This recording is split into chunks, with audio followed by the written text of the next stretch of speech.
Imagine you're at the starting line of a race. In the lane next to you is, I don't know, let's call it the ideal. The version of you that everyone says you're supposed to be, need to be in order to get acknowledged. The gun goes off. And you run. It's not even a close race at the beginning. You're super far behind. The people in the stands aren't paying a lick of attention to you. You're not even on their radar. To them, you're not even in the race. You're just in the way. So you adjust. You train harder. You change your form. You do everything the world says will make you a contender. And for a second, it works. You're neck and neck with that ideal, and people are noticing you. But here's the thing about being in the thick of a race. The longer you keep going on like that, the longer you keep running, the less it feels like you running.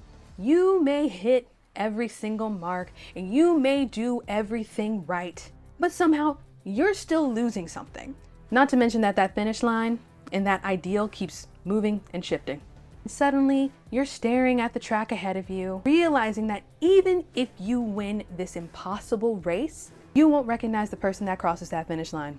This isn't just a plain old metaphor, and I'm not just talking about a random fantasy. This is actually one of the major plot lines of one of my absolute favorite movies, 200 Pounds Beauty. I like to think of this movie as a prime example of chasing the unattainable, where winning the race cost you yourself. All right, that serious little beginning, just for a little comedy movie that came out in 2008. Oh my God. Okay, spoiler ahead for 200 Pounds Beauty. If you haven't seen that movie, oh my God, stop what you're doing and go watch it. I believe it's available for free on YouTube and it is on Prime Video. So go watch that real quick, come right on back, and we're gonna talk about it and we're gonna have a great time. Did this film age well? No. But do I still love it? Yes, I love a problematic fave. All right, so here's what we're working with. Hana is a kind woman who's, got a little extra meat on her bones, nothing wrong with that. We all know how society feels about women who have a little extra meat on their bones. Everyone around her treats her like she's just the dirt on the bottom of their shoes that they can't get rid of. And why can't they get rid of her? Oh my God, because her voice is amazing. Oh, it's fantastic. She's just a little thick. Voice of an angel, wrong body. By the way, no such thing as a wrong body type. Her talent comes with a catch, however, in her mind, the only thing that she's useful for is that wonderful voice of hers. The world around her reinforces that constantly. She gets dismissed, made fun of, even called a reject by someone who's supposed to be her friend. The only person who shows her any kind of consistent kindness is the male lead, Han Sang-joon, and because of that, he becomes her anchor, her reason to keep pushing through the life that would otherwise be pretty miserable. But all of that falls apart the second she hears how he talks about her behind her back. 그럴 사람은 강한 나야. 걘 재능 있어도 못생기고 뚱뚱해서 불쌍한 애고 넌 재능 하나 없어도 예쁘고 쭉쭉 빵빵 복 받은 애고 네가 다 가졌어. 걘 널 위해서 존재해. It is painfully clear that that man does not value her as a person, just as a voice that he can use. That's what pushes her over the edge to change, because to her, being ugly is now a life or death situation. 전 허영 때문이 아니라 살고 싶어서, 하루라도 사람답게 살고 싶어서 그래서 하는 거니까. No change, well, she's forced to live with the agony of existence, aren't we all? Plastic surgery, well, she might actually end up having a life. All she wants is a chance to get onto that proverbial racing track. So she becomes Jenny, a natural beauty with the talent to back those looks up. And it's great. She gets the kind of life that felt completely out of reach before. Everything suddenly feels possible. She gets chances she never thought she'd receive. Life becomes easier. The world rewards her for becoming the ideal. Too bad it doesn't last long. You get inklings of it here and there throughout the movie, that smidgen of the vanity she claimed she wasn't doing it for, peeking through the cracks of her new face. 그래요. 제가 바로 그 제니랍니다. 너무나도 이쁘다. Harmless little lines here and there, she's kind of earned it at this point after all that she's been through. She finally feels good about herself. Let her have it. I'm all for that. But the movie doesn't leave it there. While one could see this as confidence, I actually see it as distance. Every time she leans into being Jenny, she's putting more and more space between herself and the girl that she used to be. The best example of this is when Jenny is shown footage of her past self. She doesn't hesitate to call herself ugly and punch down on Hana the same way that everyone else did. I mean, like, yeah, she might have been a bit teary-eyed when she said it, but she still said it. The same standard that once broke her is the one that she's now using. And that distance just gets wider and wider and wider up until we hit the album release party. Her poor dementia-laden father shows up and tries to interact with her. Mind you, she's been claiming to miss this man and has actively gone out of her way to try to see him, but turned the other way the second that there was a possibility that her new version of herself might be exposed. This is her first time seeing him in months, maybe even a year. I don't really know, timeline's kind of weird. And what does she do with this opportunity? She squabbles it. Little Briar Blush reference for you right there. Love me some RuPaul's Drag Race. She watches on as security pushes her dad down onto the floor and ushers him out the door. All she says is that she does not know that man. That moment right there is what I was talking about at the beginning of the video, where running the race has cost her something. Has cost her a part of herself. It's finally catching up with her. She has done everything right, changed what she was told to change, and has gotten super close to her ideal self, and has gotten everything that she's wanted. But what was the point?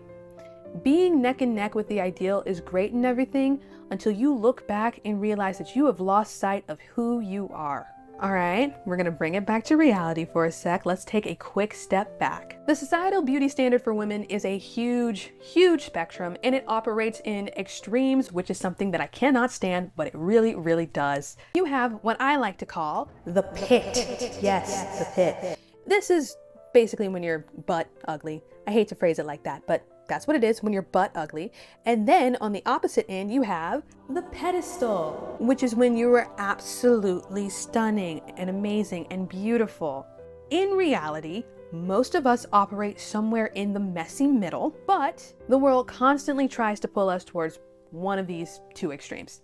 When Hana was in the pit, she was a societal loser, right? She was at the very bottom, looking up, the lowest of the low, treated as if her existence was like nothing but a burden. But as Jenny, she's on the pedestal, treated as if the ground that she walks on would bloom flowers every single time she took a step, like a goddess. Here's the thing about the pedestal.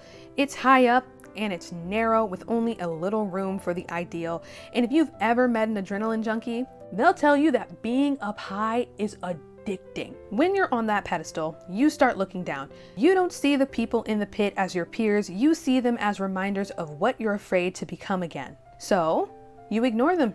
Treat them like they don't matter. You punch down on the person you used to be. That's the problem with the pedestal. It creates a new kind of loser, one I like to call a moral loser.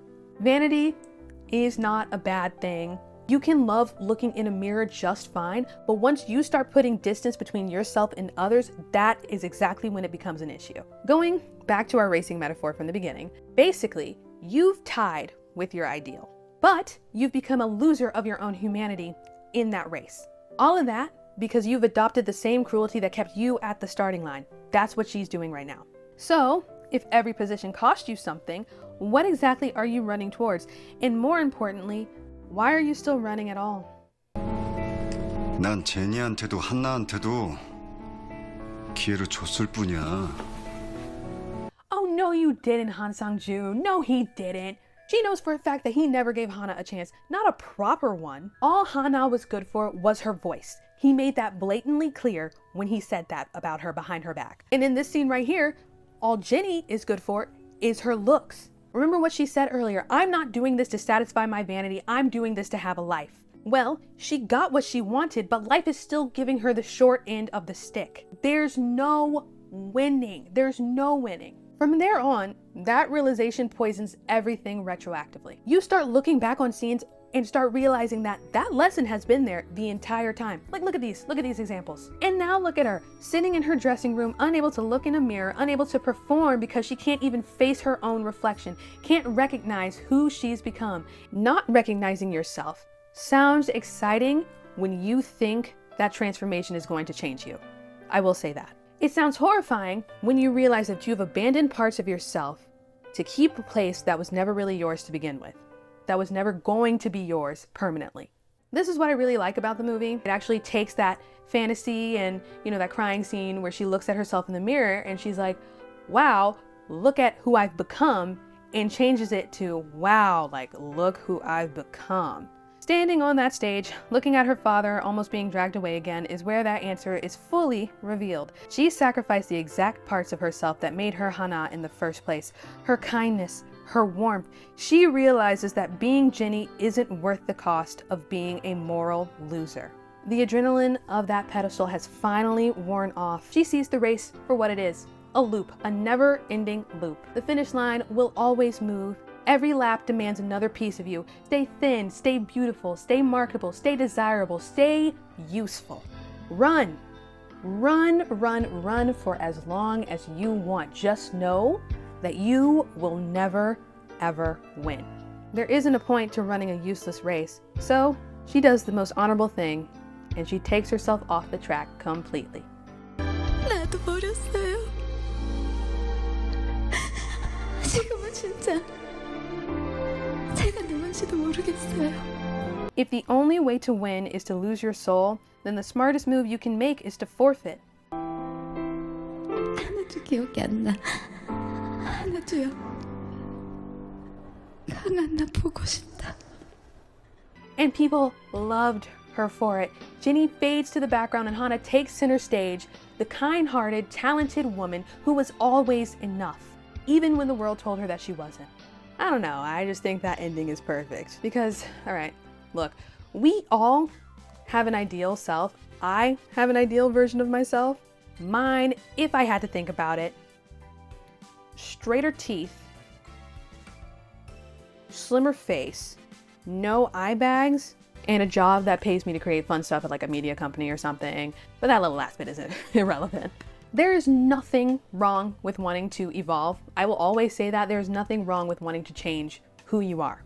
The real problem, which has been the center of this entire video, is the race, the beauty standard race. Now, this beauty standard race has a finish line that is on wheels. It's constantly moving. One year it's lip filler and the next is the natural beauty look. BBL one day, heroin chic the next. It's exhausting. And if you spend your entire life like chasing after the ideal, like the unattainable, oh my God, you are going to end up exhausted. You're going to be so tired. So my advice, maybe consider stepping off the track entirely. Like if you want, I'm not gonna tell you what to do. I know for some people that their version of the ideal is what's trendy right now. That is completely and utterly cool. Wear what you want, do what you want, be whoever you want to be. All I'm asking is that you make sure that all that sprinting does not give you a severe case of pedestal brain. I've seen what pedestal brain looks like, and it's moronic and very sad when you lose touch with reality. Be vain. You, and I'm talking specifically to you right now, are gorgeous, hot, sexy, cool, amazing, wonderful, and stunning. You deserve it. Be super vain. Just don't let that vanity get so loud that you can't hear the people in the pit anymore. Don't become a moral loser just because you got a societal win. Because at the end of the day, trends fade, faces change, and the ideal will eventually move on to somebody else. And when the crowd stops cheering, you're gonna wanna make sure that the version of you that you see in the mirror is one that you actually like. Crooked teeth, eye bags, bad face and all. All right, I'm finished. Stick a fork in me and go watch 200 Pounds Beauty. Really good film. Again, problematic, but it's 2008 and it's just from 2008. I am AJ, your messy middle beauty for this week, and I will see you next time. Bye.